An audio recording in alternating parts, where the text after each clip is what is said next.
नमस्कार। जय हिंद दोस्तों। करंट अफेयर्स का अध्ययन कर रहे हैं जिसके अंतर्गत 500 अति महत्वपूर्ण प्रश्नों की सीरीज चल रही थी और जिसका आज यह 10वां और अंतिम भाग होगा, क्योंकि इससे पहले 450 जो 500 प्रश्नों की सीरीज उसमें 450 प्रश्न करा दिए गए हैं 9 भाग में, और आज यह 10वां भाग है और इसमें भी 50 अति महत्वपूर्ण प्रश्न होंगे। सीधे हम लोग देखते हैं पहले पॉइंट को। पहला पॉइंट है, ट्विटर की नई सीईओ किसे नियुक्त किया गया है? तो लिंडा याकारिनो, इनको ट्विटर का नया सीईओ नियुक्त किया गया है। दूसरा पॉइंट है, सरकार द्वारा एक ही स्थान पर शिल्प और पर्यटन को बढ़ावा देने के लिए किस पहल का शुभारंभ किया गया है? तो वस्त्र को पर्यटन से जोड़ना, इसी पहल को शुभारंभ किया गया है सरकार द्वारा एक ही स्थान पर शिल्प और पर्यटन को बढ़ावा देने के लिए। तीसरे पॉइंट की बात करेंगे, आदि महोत्सव किसकी वार्षिक पहल है? तो यह जनजातीय सहकारी विपणन विकास महासंघ, जिसको हम लोग ट्राइफेड के नाम से जानते हैं, उसी की पहल है। आदि महोत्सव महत्वपूर्ण है, इसको देख लेंगे। आदि महोत्सव किसकी वार्षिक पहल है? ट्राइफेड की। चौथा पॉइंट है, गंजीफा क्या है? तो गंजीफा एक पारंपरिक ताश का खेल है। याद रखेंगे, गंजीफा क्या है? एक पारंपरिक ताश का खेल है। पांचवा पॉइंट, पिपली सुई शिल्प किस राज्य में प्रचलित है? पिपली सुई शिल्प किस राज्य में प्रचलित है? यह है ओडिशा राज्य में। छठा पॉइंट है, केलों के रेशों से विकसित हस्तशिल्प कहाँ आरंभ किया गया है? तो उत्तर प्रदेश के लखीमपुर खीरी के ईसानगर ब्लॉक में। केलों के रेशों से विकसित हस्तशिल्प कहाँ आरंभ किया गया है? तो उत्तर प्रदेश के लखीमपुर खीरी के ईसानगर ब्लॉक में। ये महत्वपूर्ण हो जाता है उत्तर प्रदेश के एग्जाम के दृष्टिकोण से। सातवां पॉइंट है, भारत की कैबिनेट द्वारा राष्ट्रीय क्वांटम मिशन को कब मंजूरी प्रदान की गई है? तो 1 अप्रैल 2023 को भारत की कैबिनेट द्वारा राष्ट्रीय क्वांटम मिशन को मंजूरी प्रदान कर दी गई है और इसकी अवधि पूछी जा सकती है, वह 2023-24 से लेके 2030-31 तक है, इसकी अवधि रहेगी। बहुत महत्वपूर्ण है, इंपॉर्टेंट पॉइंट है। 8वां नंबर पॉइंट है, भारत में कब से 5G सेवाएं आरंभ हुई हैं? तो अक्टूबर 2022 से 5G सेवाएं भारत में प्रारंभ हुई हैं। 9वां पॉइंट है, निश्चय 2.0 पोर्टल कब लॉन्च किया गया? तो यह लॉन्च किया गया है सितंबर 2022 में। निश्चय 2.0 पोर्टल कब लॉन्च किया गया? सितंबर 2022 में। 10वां पॉइंट है, भारत का इंट्रानेजल टीके का क्या नाम है? इसका नाम है इनकोवैक। लॉन्च हुआ यह 26 जनवरी 2023 को। कौन सी संस्था ने इसको बनाया? तो भारत बायोटेक द्वारा। भारत का इंट्रानेजल टीके का क्या नाम है? इनकोवैक। याद रखेंगे, लॉन्च हुआ यह 26 जनवरी 2023 को और इसको बनाया किसने? भारत बायोटेक ने। 11वां पॉइंट है, भारतीय अंतर्राष्ट्रीय विज्ञान महोत्सव 2022 का आयोजन कहाँ किया गया? यह जनवरी 2023 में भोपाल में किया गया। भारतीय अंतर्राष्ट्रीय विज्ञान महोत्सव 2022 का आयोजन कहाँ किया गया? जनवरी 2023 में भोपाल में। याद रखेंगे, महत्वपूर्ण हो जाता है। 12 नंबर पॉइंट है, श्रम 20 शिखर सम्मेलन का आयोजन कहाँ किया गया? तो यह पटना में किया गया है, बीपीएससी एग्जाम के लिए बहुत महत्वपूर्ण है। 13 नंबर पॉइंट है, शक्ति दीदी अभियान किस राज्य में शुरू हुआ है? यह हुआ है उत्तर प्रदेश में। और अन्य भाग्य योजना किस राज्य में शुरू हुआ है? यह हुआ है कर्नाटक में। 15 नंबर पॉइंट है, उत्तर भारत का पहला स्किन बैंक कहाँ पर बना? तो यह बना है सफदरजंग अस्पताल नई दिल्ली में। ये भी महत्वपूर्ण हो सकता है। उत्तर भारत का पहला स्किन बैंक कहाँ पर बना? वह बना है सफदरजंग अस्पताल में। 16 नंबर पॉइंट है, पहला राष्ट्रीय प्रशिक्षण सम्मेलन का उद्घाटन कहाँ पर हुआ? तो यह हुआ है नई दिल्ली में। 17 नंबर पॉइंट है, किस बैंक ने बेंगलुरु में प्रोजेक्ट कुबेर लॉन्च किया? तो यह लॉन्च किया है एसबीआई ने क्या लॉन्च किया है? प्रोजेक्ट कुबेर लॉन्च किया है। किसने? एसबीआई ने। याद रखेंगे, बेंगलुरु में लॉन्च हुआ है प्रोजेक्ट कुबेर। 18 नंबर पॉइंट है, गिफ्ट सिटी का अध्यक्ष किसे नियुक्त किया गया है? तो हसमुख अधिया को गिफ्ट सिटी का अध्यक्ष बनाया गया है। 19 नंबर पॉइंट है, 5 देश यूएन सुरक्षा परिषद के अस्थायी सदस्य चुने गए हैं। उनमें कौन कौन शामिल है? अल्जीरिया, गुयाना, कोरिया गणराज्य, सियरा लियोन और स्लोवेनिया। ये 5 नए राज्य हैं जो दो साल के लिए सुरक्षा परिषद के अस्थायी मेंबर बनाए गए हैं। अल्जीरिया, गुयाना, कोरिया गणराज्य, सियरा लियोन और स्लोवेनिया, 5 देश याद रखेंगे। कुछ भी प्रश्न हो सकता है, 4 नाम दे के पूछ लेगा, एक नाम इनमें से कौन नहीं है, या 5-4 नाम दे के पूछेगा इनमें से कौन हाल ही में शामिल हुआ है यूएन सुरक्षा परिषद में, तो यह याद रखेंगे आप। 20 नंबर पॉइंट है, ब्रिक्स देशों के विदेश मंत्रियों की बैठक कहाँ हुई? तो यह हुई है केप टाउन, दक्षिण अफ्रीका में। तो ब्रिक्स का सम्मेलन 2023 में जो भी कुछ होगा सब दक्षिण अफ्रीका में ही होगा, याद रखेंगे इसको। तो ब्रिक्स देशों के विदेश मंत्रियों की बैठक कहाँ हुई? केप टाउन, दक्षिण अफ्रीका में। 21 नंबर पॉइंट है, ग्लोबल स्टार्टअप इकोसिस्टम 2023, यह रिपोर्ट आई है। बेंगलुरु का 20वां स्थान रहा है, दिल्ली का 24वां स्थान और सिलिकॉन वैली प्रथम स्थान पर रहा है। तो ग्लोबल स्टार्टअप इकोसिस्टम रिपोर्ट 2023 में बेंगलुरु को 20वां स्थान मिला है और दिल्ली का 24वां स्थान, सिलिकॉन वैली प्रथम स्थान पर। 22 नंबर पॉइंट है, विश्व के सबसे फ्रेंडली शहर, तो टोरंटो को पहला स्थान मिला है, उसके बाद सिडनी को। 23 नंबर पॉइंट है, मर्सर की रिपोर्ट में भारत में प्रवासियों के लिए सबसे महंगा शहर कौन है? तो वह कौन है? मुंबई है, भारत में प्रवासियों के लिए। और अगर वैश्विक सूची की बात किया जाए तो पूरे विश्व में हांगकांग सबसे महंगा शहर है मर्सर की रिपोर्ट में प्रवासियों के लिए। 24 नंबर पॉइंट है, पवाड़ा लोक नृत्य कहाँ मनाया जाता है? तो महाराष्ट्र में मनाया जाता है।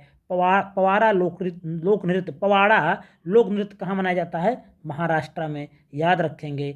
25 नंबर पॉइंट है, आईपीएस अधिकारी रवि सिन्हा रा के नए प्रमुख बनाए गए हैं।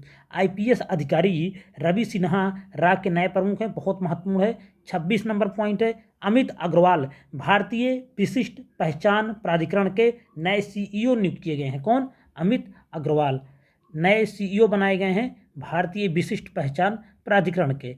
27 नंबर पॉइंट है, नितिन अग्रवाल बीएसएफ के नए डीजी बनाए गए हैं, बीएसएफ के नए महानिदेशक, और बीएसएफ की स्थापना हुई थी 1 दिसंबर 1965 को, यह भी याद रखेंगे। डेनिस फ्रांसिस संयुक्त राष्ट्र महासभा के अगले अध्यक्ष 1 जून 2023 को बन गए हैं, अति महत्वपूर्ण है, याद रखेंगे। डेनिस फ्रांसिस संयुक्त राष्ट्र महासभा के अगले अध्यक्ष 1 जून 2023 को बने। 29 नंबर पॉइंट है, डॉक्टर अब्दुल्ला अल मंडोस, ये विश्व मौसम विज्ञान संगठन WMO के नए अध्यक्ष चुने गए हैं। डॉक्टर अब्दुल्ला अल मंडोस विश्व मौसम विज्ञान संगठन WMO के नए अध्यक्ष। 30 नंबर पॉइंट है, सलमान रुश्दी को जर्मन बुक ट्रेड 2023 का शांति पुरस्कार दिया गया है। तो जर्मन बुक ट्रेड 2023 का शांति पुरस्कार किसको दिया गया? सलमान रुश्दी को, याद रखेंगे, यह भी महत्वपूर्ण हो जाता है। 31 नंबर पॉइंट है, WHO के महानिदेशक डॉक्टर टेड्रोस घेब्रेयेसस को ओलंपिक आर्डर से सम्मानित किया गया। याद रखेंगे, यह भी पूछा जा सकता है कि किसको ओलंपिक आर्डर से इस बार सम्मानित किया गया है? तो डॉक्टर टेड्रोस घेब्रेयेसस, ये WHO के महानिदेशक हैं, इन्हीं को सम्मानित किया गया है। 32 नंबर पॉइंट है, गीता प्रेस गोरखपुर को 2021 के लिए गांधी शांति पुरस्कार प्रदान किया गया है। सबसे महत्वपूर्ण है, पूछा जाएगा, यह प्रश्न विवादित भी हो गया था। तो गीता प्रेस गोरखपुर को 2021 के लिए गांधी शांति पुरस्कार दिया गया है। 33 नंबर पॉइंट है, रामचंद्र गुहा की पुस्तक को एलिजाबेथ लॉन्गफोर्ड पुरस्कार मिला है। रामचंद्र गुहा की पुस्तक को एलिजाबेथ लॉन्गफोर्ड पुरस्कार मिला हुआ है। 34 नंबर पॉइंट है, RBI चीफ शक्तिकांत दास को मिला governor of the year award, ये भी महत्वपूर्ण है, पूरे विश्व में इनको गवर्नर ऑफ द ईयर पुरस्कार मिला हुआ है। किसको? RBI चीफ शक्तिकांत दास को। 35 नंबर पॉइंट है, भारतीय मूल की प्रोफेसर जोइता गुप्ता को डच नोबेल पुरस्कार मिला है। कौन सा पुरस्कार? डच नोबेल पुरस्कार मिला हुआ किसको? भारतीय मूल की प्रोफेसर हैं जोयिता गुप्ता को। 36 नंबर पॉइंट है, राष्ट्रपति द्रौपदी मुर्मू को सूरीनाम का सर्वोच्च पुरस्कार प्राप्त हुआ है। किसको? राष्ट्रपति द्रौपदी मुर्मू को सूरीनाम का सर्वोच्च पुरस्कार प्रदान किया गया है। और 37 नंबर पॉइंट है, डॉक्टर विजय दर्दा द्वारा लिखित रिंग साइड नामक पुस्तक का विमोचन किया गया। तो अगर प्रश्न आ जाए कि रिंग साइड पुस्तक किसने लिखा है, तो डॉक्टर विजय दर्दा द्वारा लिखी गई है, महत्वपूर्ण हो सकती है। 38 नंबर पॉइंट है, बीके शिवानी की नई पुस्तक the power of one thought का विमोचन किया गया। तो यह किताब भी पूछी जा सकती है कि the power of one thought किसने लिखा है, तो यह बीके शिवानी ने लिखा हुआ है। तो ये सभी जितने करंट अफेयर्स हैं 450 पहले 9 भाग में करा दिए गए हैं, आज 50 कराए जा रहे हैं, टोटल 500। तो ये सितंबर 2022 से लेके 15 अगस्त 2022 के बीच के हैं, सब महत्वपूर्ण हैं। चाहे आरओ का एग्जाम हो, चाहे 69 बीपीएससी हो या अन्य कोई वनडे एग्जाम्स होने जा रहा हो, सभी परीक्षाओं के लिए एक करंट अफेयर्स बहुत महत्वपूर्ण है। 39 नंबर पॉइंट है, यादागिरी गुट्टा मंदिर बहुत चर्चा में रहा है। यादागिरी गुट्टा मंदिर उत्कृष्ट धार्मिक संरचना के लिए इस मंदिर को अंतर्राष्ट्रीय ग्रीन एप्पल अवार्ड प्रदान किया गया है, बहुत महत्वपूर्ण है।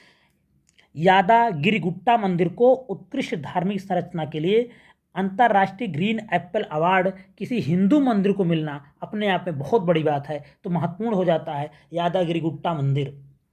40 नंबर पॉइंट है, रोनाल्डो 200 अंतर्राष्ट्रीय मैच खेलने वाले पहले पुरुष फुटबॉलर बन गए हैं। रोनाल्डो 200 अंतर्राष्ट्रीय मैच खेलने वाले पहले पुरुष फुटबॉलर बन गए हैं। 41 नंबर पॉइंट है, भवानी देवी ने एशियाई तलवारबाजी चैंपियनशिप में कांस्य पदक जीता। अपने आप में भारत के लिए यह भी बहुत बड़ी बात है, क्योंकि तलवारबाजी की पहली उभरती हुई प्लेयर हैं भवानी देवी ने एशियाई तलवारबाजी चैंपियनशिप में कांस्य पदक जीता है। 42 नंबर पॉइंट है, मिस्र ने विश्व स्क्वैश चैंपियनशिप खिताब जीत लिया है, यह भी महत्वपूर्ण है। मिस्र ने विश्व स्क्वैश चैंपियनशिप 2023 खिताब जीता। और 43 नंबर पॉइंट है, ऑस्ट्रेलिया ने भारत को हराकर वर्ल्ड टेस्ट चैंपियनशिप जीत लिया है, यह भी बहुत महत्वपूर्ण है। तो ऑस्ट्रेलिया ने भारत को हराकर वर्ल्ड टेस्ट चैंपियनशिप जीता और मिस्र ने विश्व स्क्वैश चैंपियनशिप 2023 जीता, याद रखेंगे। 44 नंबर पॉइंट है, फ्रेंच ओपन 2023 पुरुषों में किसने जीता? नोवाक जोकोविच ने, और महिलाओं में इग्गा स्वियाटेक ने जीता है, दोनों याद रखेंगे, महत्वपूर्ण है। चारों ग्रैंड स्लैम में से एक से प्रश्न आता रहता है, एक ना एक से, तो याद रखेंगे। फ्रेंच ओपन 2023 किसने जीता? पुरुषों में नोवाक जोकोविच और महिलाओं में इग्गा स्वियाटेक ने। 45 नंबर पॉइंट है, ओडिशा में पहला जनजातीय खेल महोत्सव। तो पहला जनजातीय खेल महोत्सव महत्वपूर्ण है, कहाँ पर आयोजित हुआ? ओडिशा में। 46 नंबर पॉइंट है, उरुग्वे ने इटली को हराकर अंडर 20 फुटबॉल विश्व कप का खिताब जीत लिया है। अंडर 20 फुटबॉल विश्व कप का पहला खिताब किसने जीता? उरुग्वे ने जीता है। उरुग्वे ने इटली को हराकर अंडर 20 फुटबॉल विश्व कप का खिताब जीत लिया है। 47 नंबर पॉइंट है, भारत ने पाकिस्तान को हराकर पुरुष एशिया जूनियर कप 2023 भारत ने पाकिस्तान को हराकर पुरुष एशिया जूनियर कप 2023 हॉकी का विजेता बना। भारत ने पाकिस्तान को हरा के पुरुष एशिया जूनियर कप 2023 या जूनियर कप हॉकी का 2023 का विजेता बन गया है। 48 नंबर पॉइंट है, भारत ने दक्षिण कोरिया को हराकर महिला जूनियर हॉकी एशिया कप 2023 जीता है। तो भारत ने ही पुरुष एशिया हॉकी कप जीता है और भारत ने ही महिला जूनियर हॉकी एशिया 2023 का खिताब जीत लिया। मतलब पुरुषों का भी महिलाओं का भी जूनियर एशिया कप किसने जीता है हॉकी का? भारत ने। 49 नंबर पॉइंट है, सात्विक साईराज रैंकीरेड्डी और चिराग शेट्टी ने इंडोनेशिया ओपन बैडमिंटन 2023 जीत लिया है। सात्विक साईराज रैंकीरेड्डी और चिराग शेट्टी ने इंडोनेशिया ओपन 2023 खिताब जीत लिया है, अति महत्वपूर्ण है, प्रश्न बन सकता है। और भारत ने लेबनान को हराकर इंटरकॉन्टिनेंटल कप 2023 फुटबॉल का भारत ने लेबनान को हराकर इंटरकॉन्टिनेंटल कप टूर्नामेंट 2023 जीत लिया है। तो ये सब भी बहुत महत्वपूर्ण पॉइंट थे 50। अब 500 प्रश्न महत्वपूर्ण प्रश्नों की यह श्रृंखला यहीं पे समाप्त हो जाएगी, 10 पार्ट में है। अगर किसी को और महत्वपूर्ण जो भी अभी बचे होंगे 50, 60, 100 वो भी चाहिए तो आप अगर कमेंट करेंगे तो हम उसको भी बनाने की कोशिश करेंगे। नहीं तो जो हमारा लक्ष्य था 500 अति महत्वपूर्ण प्रश्नों का वो मैंने अपलोड कर दिया है, जो आरओ एआरओ के लिए, 69 बीपीएससी के लिए, यूपीपीएससी का कोई एग्जाम हो, यूपीपीसीएस का जो आरओ एआरओ होने जा रहा है उसके लिए हो, उत्तराखंड पीसीएस प्री अगर दिसंबर तक होता है तो उसके लिए, इन सभी परीक्षाओं के लिए यह बहुत महत्वपूर्ण करंट अफेयर्स है। यूपी पेड जो कि 28 से 29 अक्टूबर को होने जा रहा है उसके लिए भी ये 500 प्रश्न रामबाण साबित होंगे। तो वीडियो फिर समाप्त हो रहा है। अगर आपको पसंद आए तो लाइक करें, चैनल पर पहली बार आए हैं तो वीडियो को पूरा देखें और पसंद आए तो लाइक करें तथा चैनल को सब्सक्राइब भी जरूर करें। धन्यवाद।